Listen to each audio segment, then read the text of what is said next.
네, 안녕하세요. 815 모니터 가족 여러분.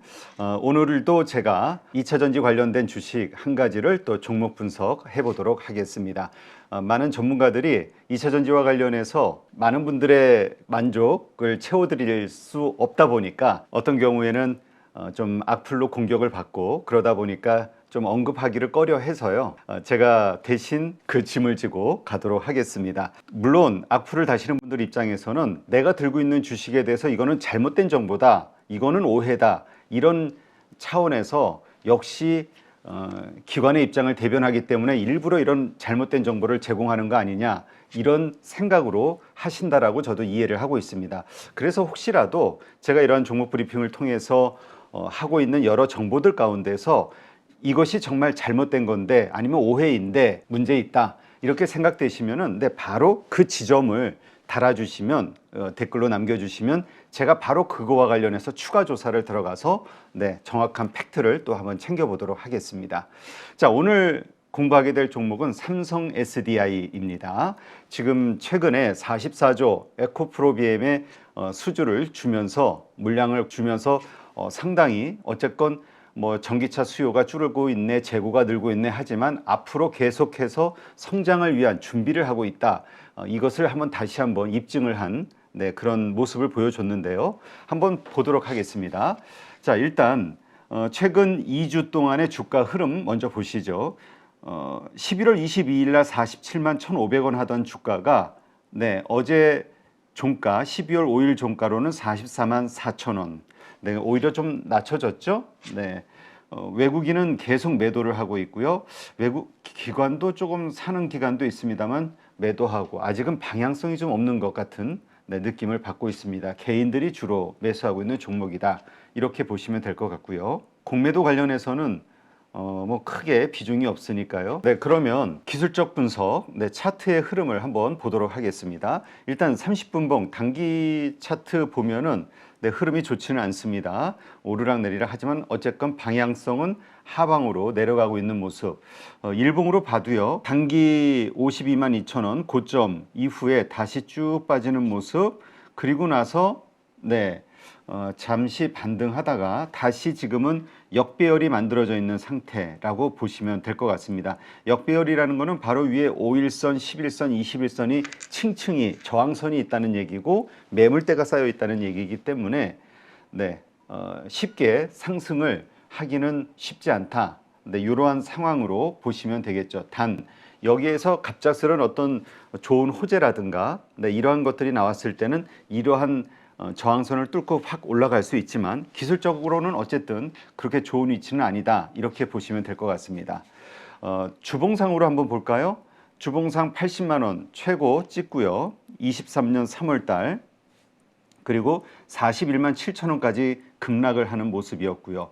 그리고 최근에 5일선이 좀 평평해지면서 반등하는 모습. 그러나 11선 요 파란 11선의 저항에 부딪히면서 다시 빠지는 모습입니다. 그래서 어쨌건 이것이 바닥을 만드는 과정이냐 이건 좀 더 지켜봐야 되는 그런 상황이라고 봐야겠죠. 월봉상으로 봐도요. 지금 분명히 요 박스권을 만들어 나가는 과정이고요. 지금 이것을 딛고 61선 위로 장기적으로 올라갈 수 있느냐. 근데 우리가 뭐 월봉까지 보지 않더라도 중기적인 차트 주봉상으로 어쨌건 11선, 요 11선을 돌파할 수 있느냐. 요게 이제 추세 상승에 대한 기대감을 갖는 하나의 시그널이 될 수 있겠죠. 재무제표를 좀 보겠습니다. 주가가 이렇게 밀리는 데는 이유가 있겠죠. 근데 매출이 계속 증가하고 있다면 도대체 왜 빠지지? 좀 헷갈릴 수 있습니다. 21년도 매출액 보면은 13조 5,532억 그리고 영업이익이 1조 676억 잘 나왔습니다. 22년도 매출액은 20조 1,241억 아주 잘 나왔죠. 그리고 영업이익도 1조 8천억 거의 7, 80% 이상 성장하는 모습을 보였고요. 올해 예상 컨센서스는 23조 2,936억입니다. 영업이익은 작년과 비슷한 1조 8,536억. 그러면 이 컨센서스대로 1, 2, 3분기 매출이 오르고 있느냐 좀 보시면 1분기에 5조 3,548억 그리고 영업이익 3,754억, 2분기도 5조 8,406억, 영업이익도 4,502억, 3분기도 5조 9,481억, 영업이익 4,960억, 4분기에 6조 1,794억과 5,314억의 영업이익 구하는 거, 지금의 추세대로라면 그렇게 왁 갭이 크지가 않기 때문에 컨센서스를 충분히 혹은 근처까지 갈 수 있는 그러한 움직임, 실적의 움직임을 보여주고 있다. 그러니까 매출에 대한 그 기대치는 충분히 달성해 나가고 있다. 이렇게 이해를 하시면 될 것 같습니다. 자, 그러면 어떤 사업부, 어떤 제품에서 얼마만큼의 매출이 일어나는지 한번 보시겠습니다. 일단 삼성 SDI는 크게 두 가지 부분으로 나눠야 될 것 같아요. 하나는 2차 전지를 생산하는 에너지 솔루션 사업부가 있고요.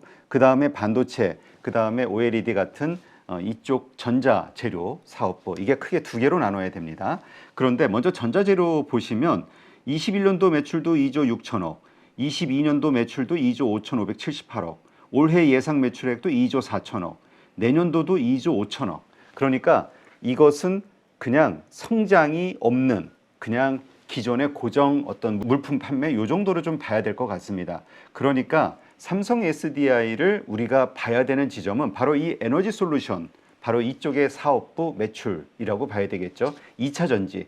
여기에는 이제 소형 전지가 있고요. 뭐 핸드폰이라든가 뭐 전동차라든가 전동 오토바이라든가 전기차라든가 이런 데 사용되는 소형 전지, 그다음에 에너지 저장 장치인 ESS, 그다음에 자동차에 사용되는 2차 전지 배터리. 네, 이러한 것들로 구성이 돼 있다. 이렇게 보시면 되고요. 이쪽의 성과를 보시면 21년도에 10조 9,469억, 그 다음에 22년도에 17조 5,662억, 확 늘었죠? 7조 가까이 늘었으니까. 그 다음 올해 예상은 20조 8,842억. 네, 역시 3조 이상, 3조 한 3천억 이상 늘어나는 거죠.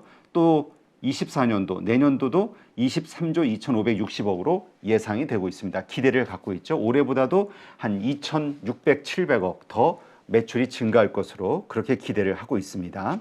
자, 그럼 영업이익을 한번 좀 보죠. 사업부별로 얼마나 영업이익이 나오는지. 일단 21년도에 전자재료 사업부에서 5,300억의 매출 이익이, 영업이익이 나왔습니다. 그리고 22년도 역시 5,542억의 매출 영업이익이 나왔고요. 그 다음 23년도 올해 예상은 3,200억입니다. 그리고 내년도도 3,900억. 그러니까 매출은 계속 고정이 돼 있고 영업이익은 점점 줄어가고 있는 상황이다. 이렇게 이해를 하시면 될 것 같고요. 자, 그러면 이 성장이 기대가 되고 있고 우리가 투자하는 주 이유가 되는 이 사업부, 에너지 솔루션 사업부의 영업이익을 한번 보겠습니다. 일단 21년도에는 5,376억이었고요. 22년도에는 1조 2,538억. 네, 거의 2배 반 가까이 급등했죠. 그리고 올해 예상도 1조 5,458억 예상이 되고요. 내년도 1조 8,104억이 예상이 되는, 기대를 하는 그런 상황입니다. 그러니까 분명한 건 이 에너지 솔루션 사업부 2차 전지에서 주된 매출과 영업이익이 발생이 되고 있다. 이렇게 이해를 하시면 됩니다. 자, 그러면 이러한 것들을 바탕으로 증권사에서 제시하고 있는 목표 주가, 우리가 항상 말씀드리지만 목표 주가가 얼마이냐, 그래서 거기까지 올라갈 거야 말 거야, 이건 의미가 없고요. 단지 증권사들이 어떠한 기준으로 이 목표 주가를 산정하는지 그것을 한번 체크해보는 시간으로 이해를 하시면 될 것 같습니다. 자, 하나투자증권 리서치센터의 목표 주가를 한번 보겠습니다. 82만 원으로 잡았고요. 자, 그럼 어떤 기준으로 이 82만 원을 산출했는가 기준을 좀 보죠. 24년도 에비타를 봤습니다. 그래서 에너지 솔루션 사업부에서 4조 600억 원의 그 에비타가 나올 것으로 예상을 했고 그것을 14배를 곱했습니다. 그렇게 되니까 54조 8,090억의 그 가치가 나오게 되는 거죠. 이것은 CATL, 20년에서 22년 평균 에비타에서 30% 할인한 기준이다. 이렇게 잡았고요. 그 다음에 그 전자재료 사업부에서 나오는 24년 에비타를 5,030억으로 봤습니다. 그리고 여기에는 5배수를 곱해서 2조 2,650억의 그 영업 가치를 부여를 한 거죠. 이것은 23년 에비타의 피어 에비타, 관련된 반도체 관련된 그런 곳들의 에비타를 적용했다. 이렇게 보시면 될 것 같습니다. 자, 그 다음 투자 자산 가치를 보도록 하죠. 일단 삼성 SDI가 가지고 있는 계열사 지분 가치가 있습니다. 그 총 가치가 4조 1180억이라고 산정을 했는데요. 그 세부적인 내용으로 보면 삼성 디스플레이가 3조 3860억입니다. 장부가액에서 30% 할인한 가격이라고 하고요. 상장사 가치, 다른 계열사들 이야기겠죠. 7320억. 네, 요것도 역시 30% 할인한 가격. 요렇게 해서 투자 자산 가치를 4조 1180억으로 잡았습니다. 그 다음 우선주 시가총액 3480억, 그리고 순차입금 24년 말 기준입니다. 4조 3680억. 요것을 하나의 채무라고 보고 합쳐서 적정 시가총액을 56조 4770억으로 잡은 거죠. 그리고 발행 주식수를 나누니까 주당 밸류가 82만 1303원이 나옵니다. 그래서 목표 주가를 82만 원으로 잡았다. 이것이 바로 하나투자증권 리서치센터가 이 목표 주가를 잡은 기준이다. 이렇게 이해를 하시고요. 자, 그러면 이번에 메리츠증권 리서치센터에서 잡은 목표 주가 78만 원 잡았는데 어떻게 이런 가격이 나오게 됐는지 기준을 보죠. 일단 2023년 에비타로 봤습니다. 소형전지 쪽의 그 에비타를 1조 340억으로 봤고요. 이것을 멀티플을 11배를 줬습니다. 그렇게 되니까 적정 가치가 11조 3740억이 나왔고요. 자동차 전지에서 1조 7330억의 에비타를 예상을 했고요. 이것에 18배의 멀티플을 줘서 적정 가치를 31조 1850억으로 봤습니다. 그리고 ESS, 에너지 저장 장치죠. 이쪽과 관련해서 1330억의 에비타를 생각을 했고 멀티플 15배 줘서 1조 9890억의 가치를 부여했습니다. 그리고 반도체, 이 전자재료 이쪽은 에비타를 5220억 정도로 봤고요. 거기에다 10배의 멀티플을 줘서 5조 2200억의 가치가 있다. 이렇게 산정을 했습니다. 그렇게 해서 합산한 영업가치가 49조 7680억 이렇게 보시면 되고요. 그 다음 비영업가치로 투자유가증권이 있죠. 지분법에 따라 가지고 있는 삼성 SDI가 가진 그게 8조 2500억 정도 됩니다. 여기에서 30% 디스카운트해서 5조 7750억으로 계산을 했습니다. 그리고 순부채 1조 9660억을 빼고요. 이렇게 했을 때 적정시가 총액이 53조 5770억이다. 이렇게 이제 산정을 한 겁니다. 그리고 6,900만 주로 나누니까 적정 주가가 78만 원이 나왔다. 그렇게 목표 주가를 뽑은 거죠. 그래서 이것에 대한 우리가 신뢰도를 갖기보다는 이런 식으로 뽑았구나. 거기에 따라서 뭐냐면 기준들이 다 다르니까 우리가 가장 이 주가가 움직일 때는 앞으로 더 좋아질 거라는 기대감, 그리고 그 좋아질 거라는 기대감을 가질 수 있는 호재성 뉴스, 이러한 것들이 우리의 심리를 건드리게 되고 그거에 따라 주가가 움직이기 때문에 이 목표 주가를 그냥 참고만 하면서 주가의 추이를 봐야 될 것 같습니다. 자, 그러면 이번엔 피어그룹 주가 움직임을 한번 보겠습니다. 먼저 LG 에너지 솔루션 11월 22일 2주 전이죠. 종가가 44만 2천 원이었고요. 어제 종가가 43만 원이었습니다. 그러니까 12,000원 정도 오히려 좀 빠진 흐름이라고 보시면 될 것 같고요. 외국인은 글쎄요. 일단 일주일 동안은 팔고 그 다음 주는 좀 매수세가 좀 들어오고 하지만 금액으로 봤을 때에는 큰 차이는 없다. 그러니까 방향성이 아직은 안 잡혔다. 이렇게 좀 봐야 될 것 같고요. 기관은 계속 매도하고 있네요. 이러한 흐름을 좀 봐야 될 것 같습니다. 이게 바로 주가가 흘러내린 이유가 되지 않을까 생각이 됩니다. 자, 그 다음 SK이노베이션도 보죠. 11월 22일 14만 2,300원의 주가가 어제 종가로 13만 5,200원 역시 빠졌습니다. 역시 외국인은 방향성이 아직은 없다. 이렇게 봐야 될 것 같고 기관은 그냥 매도로 방향을 잡았다. 이렇게 이해를 하시면 될 것 같습니다. 그러니까 이러한 것들을 보면은 이 섹터 자체, 셀 업체들에 대해서 기관은 일단 좀 부정적으로 보고 있는 것 같고요. 외국인도 아직은 방향성을 못 잡은, 아직은 좀 부정적 경향이 있는 이런 상황이라고 보는 게 합리적이지 않을까 생각이 됩니다.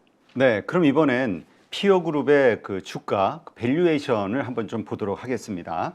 삼성 SDI 일단 이 기준으로 봤을 때는 30조 이렇게 잡았는데 지금도 사실 29조 정도 하니까요. 주가가 한 43만 5천 원 기준으로 했을 때 그대로 보시면 될 것 같습니다.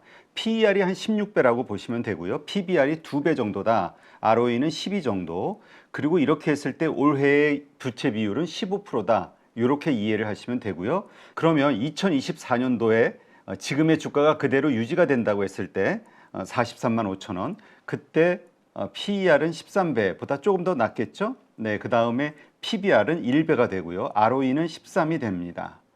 그리고 부채 비율도 한 18% 정도로 되는 것으로 이렇게 보여집니다.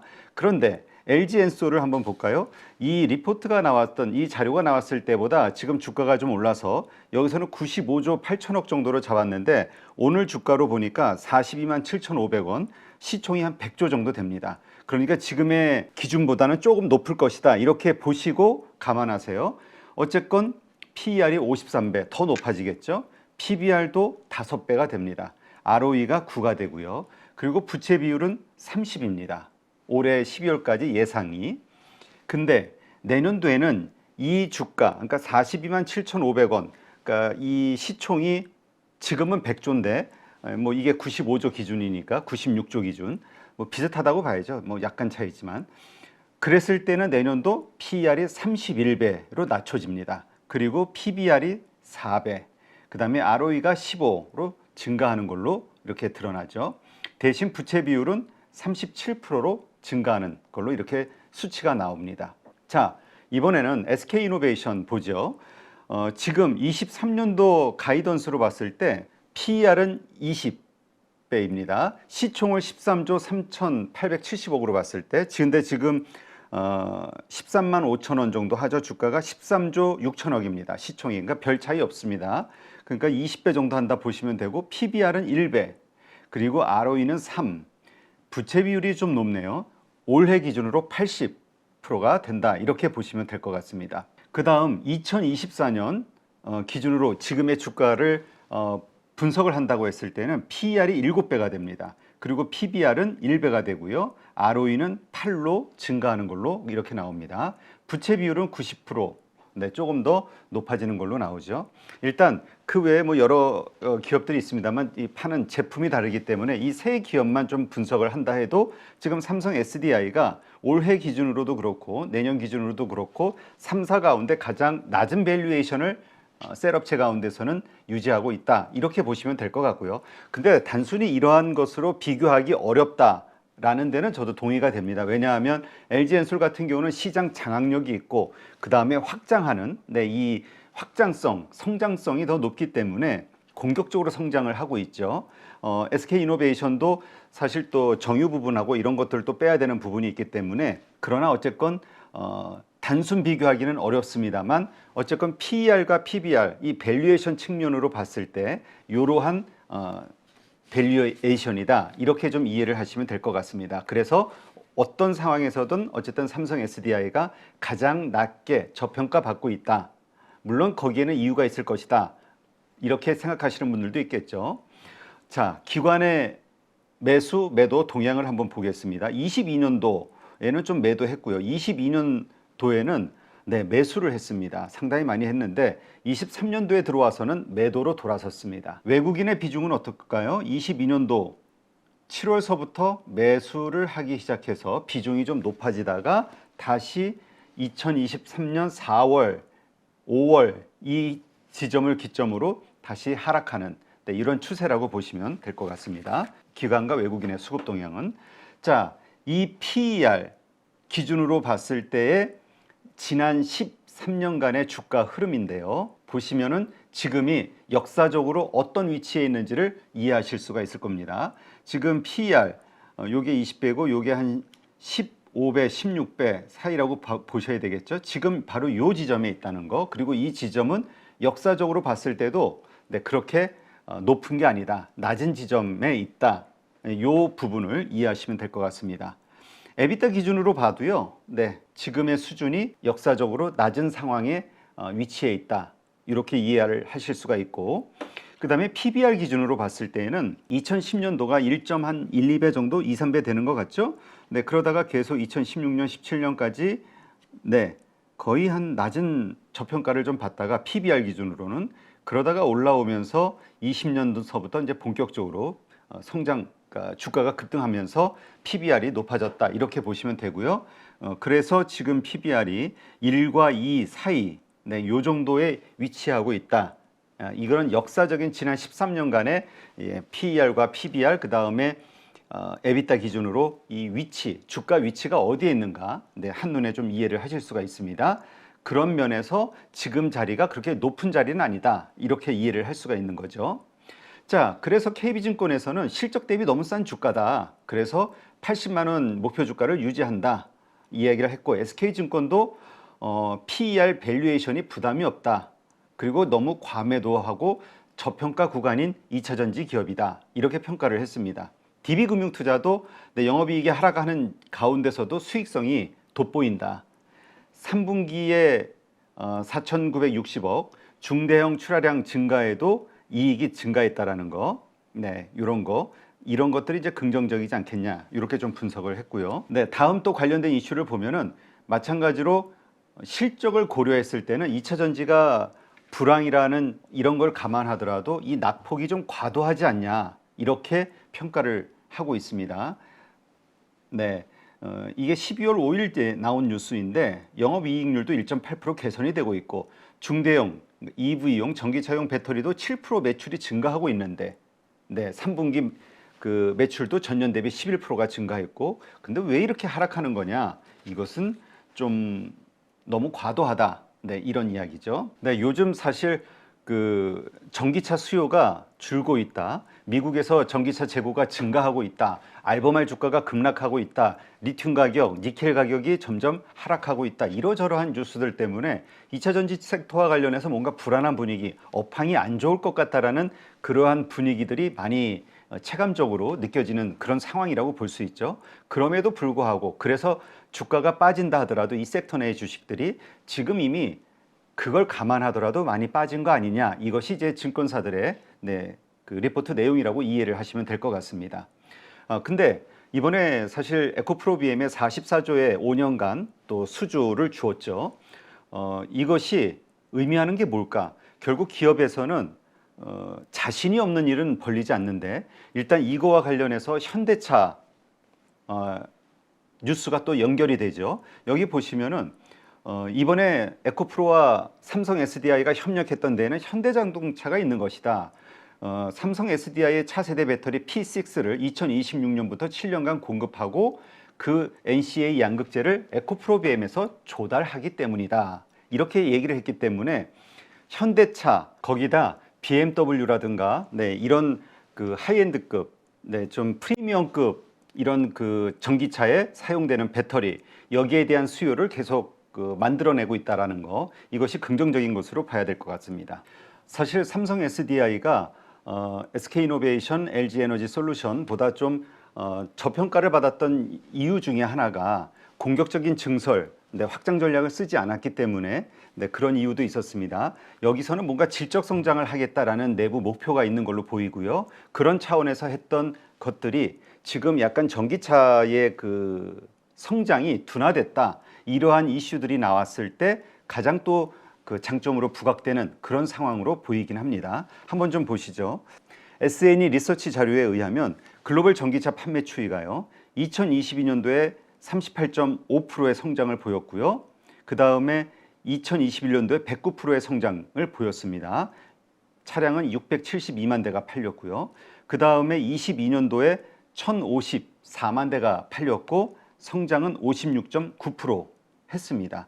그리고 올해는 3분기까지 967만 대 그리고 전년 동기 대비 36.4%의 성장을 보이고 있다. 이렇게 봤을 때 판매 대수는 계속 증가하고 있습니다만 문제는 이 증가 비율이 점점 떨어지고 있다는 거.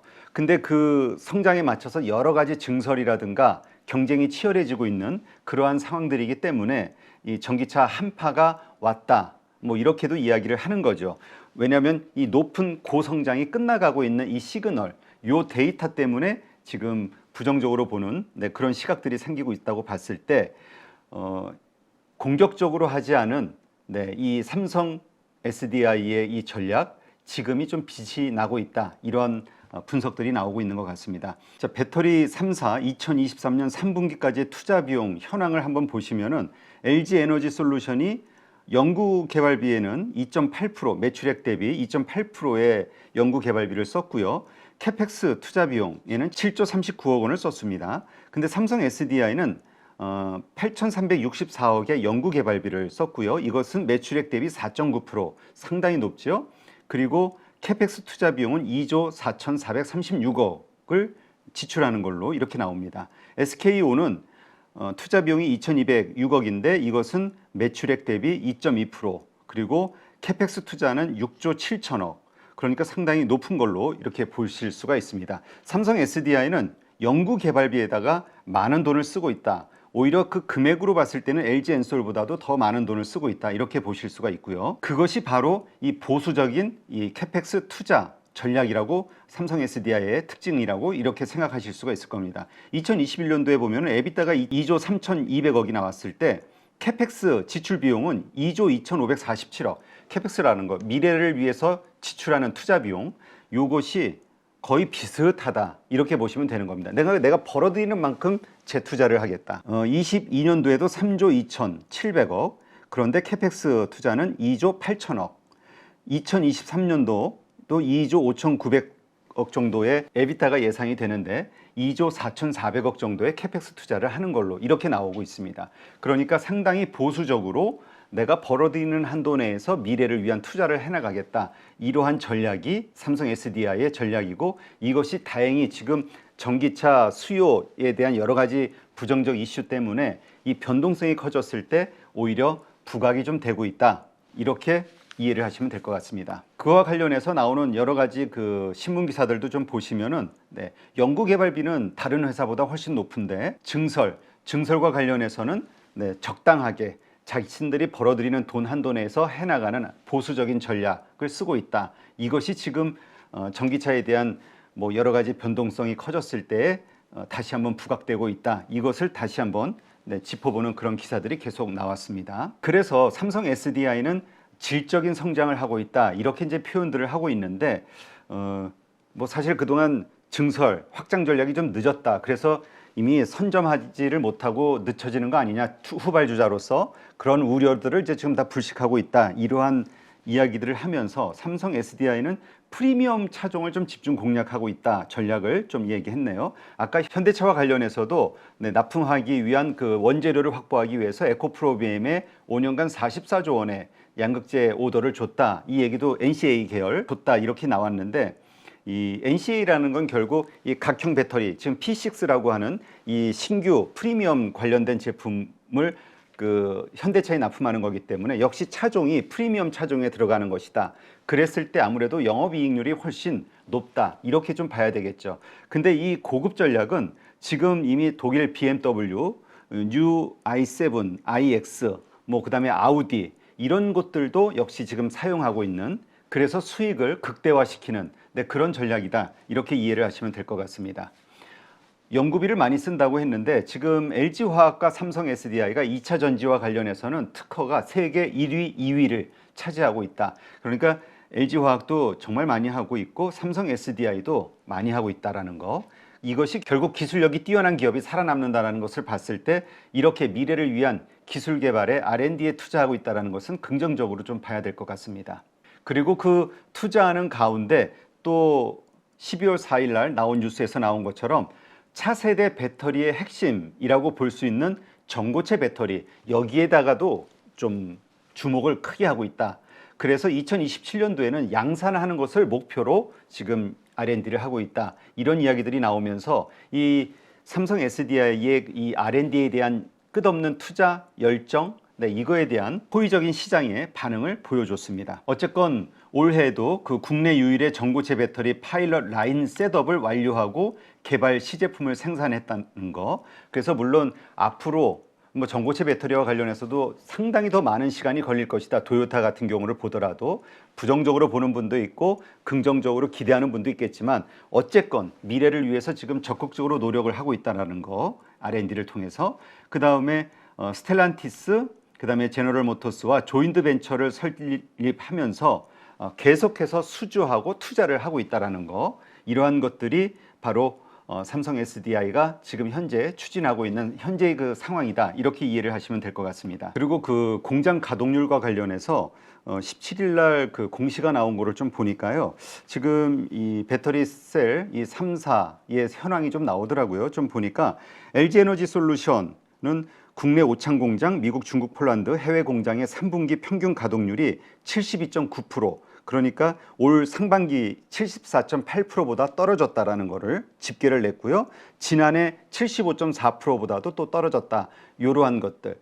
그리고 SK온도 국내외 공장 평균 가동률이 94.9%, 그러니까 상반기 95.4%보다 조금 떨어졌다는 거.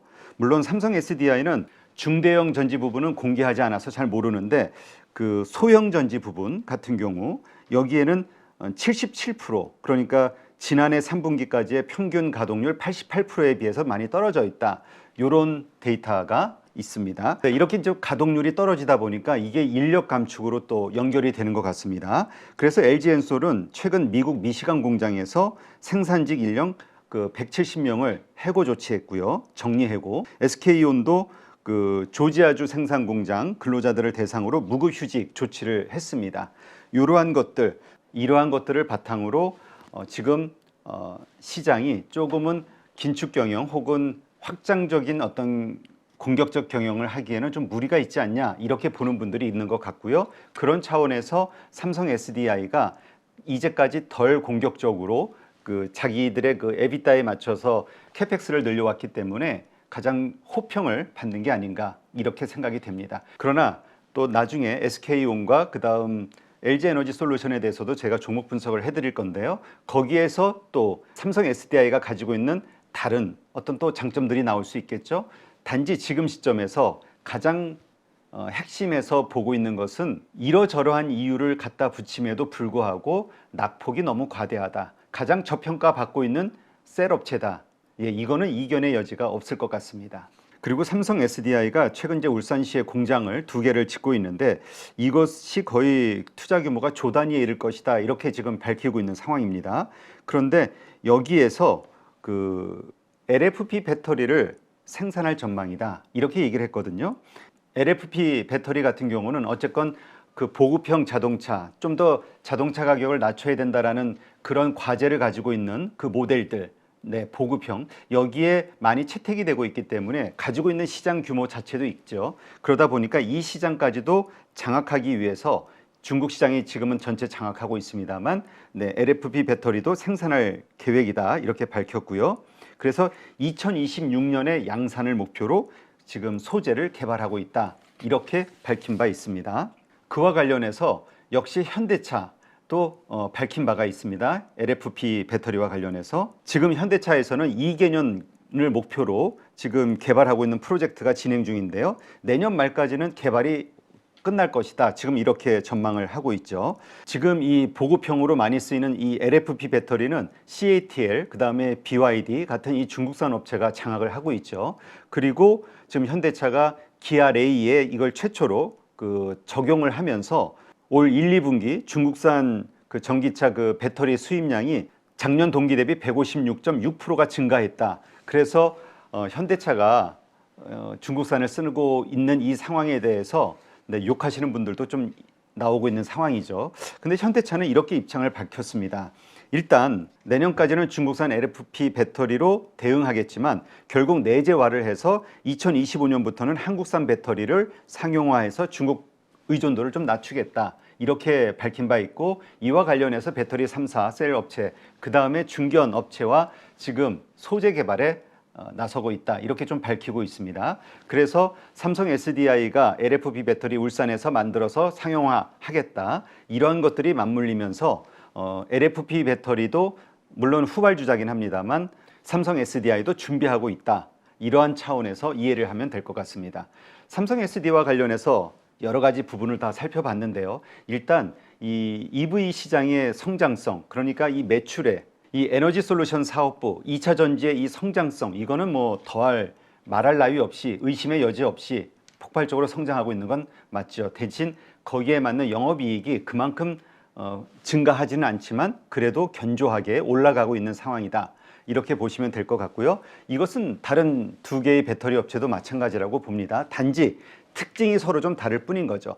삼성 SDI는 지금 살펴본 여러 가지 것들을 감안해서라도 일단 가장 저평가되어 있는 셀 업체다. 이거에는 별 이견의 여지는 없는 것 같습니다. 이게 바로 삼성 SDI를 투자하시는 분들의 투자 논리이기도 하고 의견이기도 합니다. 여러분은 어떠십니까? 물론 사람마다 성장성을 먼저 보는 분이 있고 매출의 확장성을 먼저 보는 분이 있기 때문에 선호도가 다를 수 있습니다. 저는 뭐 개인적으로 이 3사 배터리 셀 업체들 지금 많이 주가 조정이 일어난 상태고 괜찮다고 보고 있지만 그 가운데서도 가장 저평가되어 있다라고 한다면 저도 역시 삼성 SDI가 아닐까 이런 생각이 드네요. 오늘 종목 분석 브리핑은 마치겠습니다. 안녕하세요. 815 모니터 가족 여러분, 임수열입니다. 이번에 하나증권과 815 모니터기 함께 특별한 이벤트를 진행하는데요. 815 모니터 가족분들이 하나증권 신규 계좌를 개설하시면 특별한 혜택을 받으실 수 있습니다. 첫 번째 혜택은요, 국내 주식을 살 수 있는 3만 원을 드립니다. 두 번째 혜택은 하나증권과 함께하는 815 머니쇼 초청 받으실 수 있는 초청권입니다. 815 머니쇼는 특별한 강사진들에 의해 진행되는 프리미엄 세미나로 매회 500분을 초대해서 진행할 예정입니다. 그 외에도 소수점 주식 혜택을 드릴 거고요. 하나증권 계좌를 처음 만드는 분이라면 누구나 신청 가능하십니다. 이제 혜택 받는 방법 알려드리죠. 영상 하단부 더보기란에 기재된 링크를 통해 신청하시면 됩니다. 반드시 더보기란 링크를 통해서 계좌를 개설해야 이 혜택을 받을 수 있으니 유의해 주시기 바랍니다. 하나증권과 815 모니터기 함께 주식으로 하나 되다. 815 모니터 가족 여러분의 많은 참여 부탁드립니다.